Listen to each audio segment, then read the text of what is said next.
The automatic doors of the hospital slid open with a tired sigh, and in that moment, everything Daniel believed about his world began to crack. He had come back unexpectedly, driven by a restless feeling he couldn't explain, a heaviness in his chest that refused to let him sleep.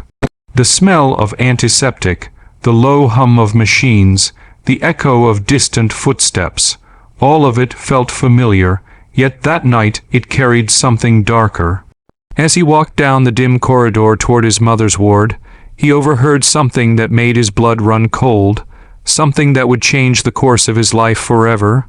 Before the story unfolds any further, if you believe in kindness, in second chances, and in the quiet strength of love that holds families together even in their darkest hours, take a moment to like this video, share it with someone who needs hope, leave a comment, and subscribe to the channel.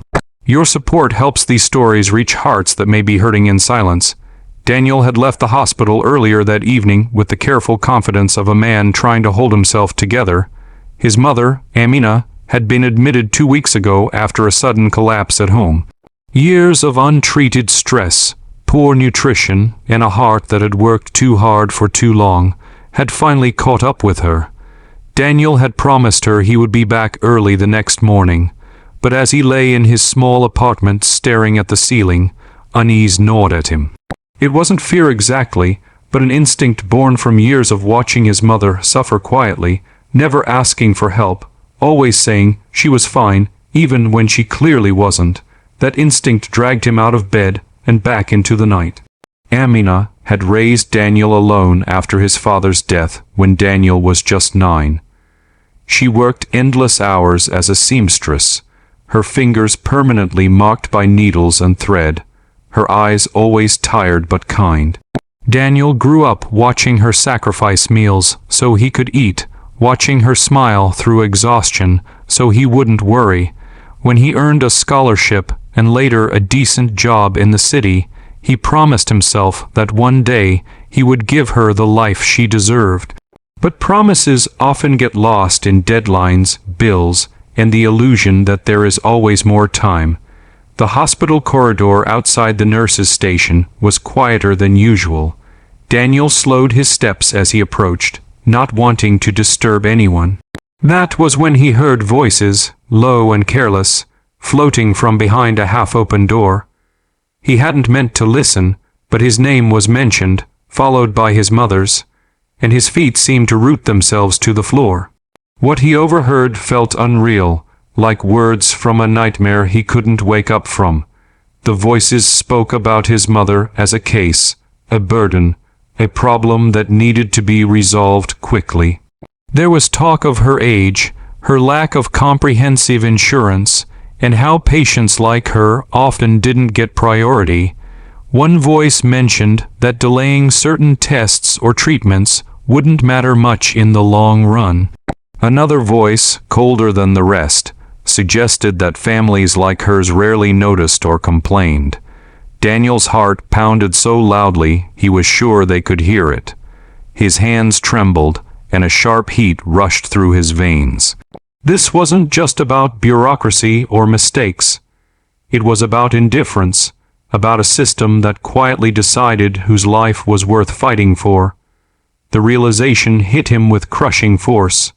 His mother, the woman who had given up everything for him, was being reduced to a statistic. He stumbled back, leaning against the wall as nausea rose in his throat. Anger threatened to overwhelm him, but beneath it was fear, raw and paralyzing. He thought of his mother lying in her bed, trusting the people around her, believing she was safe. Guilt wrapped around his chest like a vice. He had assumed everything would be handled properly, because that was easier than questioning it. He had wanted to believe that once she was admitted, his responsibility lessened. That night, he understood how wrong he had been. Daniel didn't storm into the room or confront anyone. Instead, he walked away slowly, forcing himself to breathe, forcing his racing mind to focus. He spent the next hour sitting in the hospital chapel, replaying every word he had overheard. Memories flooded back, his mother brushing his hair when he was sick, her whispering prayers when money was tight, her standing proudly in the crowd at his graduation despite her aching legs. The thought that her life could be shortened by neglect filled him with a resolve he had never felt before. From that moment on, Daniel changed. He began asking questions, lots of them. He requested detailed explanations of treatment plans, timelines, and test results. He started keeping notes, researching conditions late into the night, and connecting with patient advocacy groups. Some staff members responded with patience, others with visible annoyance, but Daniel no longer cared about being seen as difficult. Every time he looked at his mother's fragile face, he remembered the voices in that room and reminded himself why he couldn't afford to be silent. The days that followed were exhausting.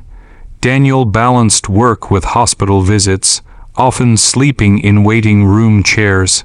He watched his mother weaken at times, then rally unexpectedly.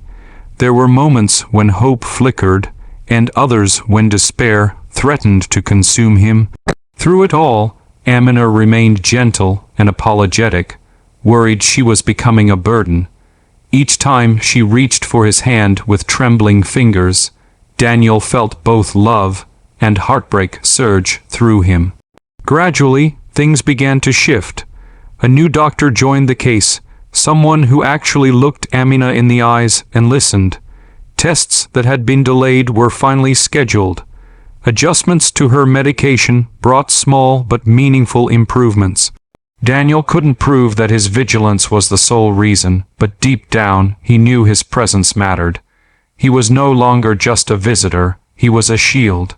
One afternoon, while sunlight filtered through the hospital window and painted soft patterns on the floor, Amina smiled in a way Daniel hadn't seen in months. It wasn't a full recovery, but it was hope. She squeezed his hand weakly, her eyes shining with gratitude and pride. In that moment, Daniel realized something profound. Love isn't just about providing comfort. It's about standing up when silence becomes dangerous. As weeks passed, Daniel noticed other families in the ward.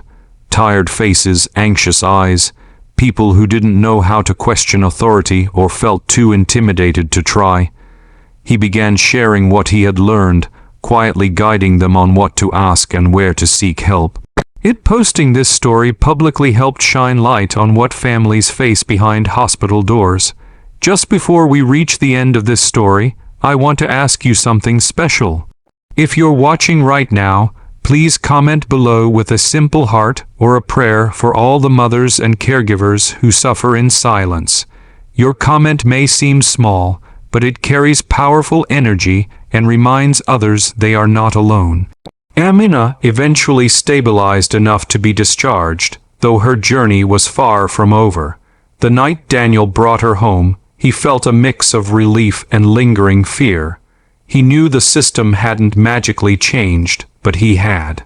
He had learned that love requires vigilance, that kindness must be defended, and that the quiet voices often need someone to speak for them. Near the end of this video, if this story touched your heart, if it made you think of someone you love or reminded you to check on someone who may be struggling, please like this video, share it, and leave a comment. Your engagement helps spread awareness and compassion to people who need it most. Daniel never forgot the night he came back to the hospital unexpectedly. The cold fear he felt became a turning point, a reminder that time is fragile and care should never be assumed. His mother's life was saved not just by medicine, but by presence, persistence, and love that refused to look away. And in that realization lies a quiet truth for all of us. Sometimes, showing up when no one expects you to can make all the difference in the world.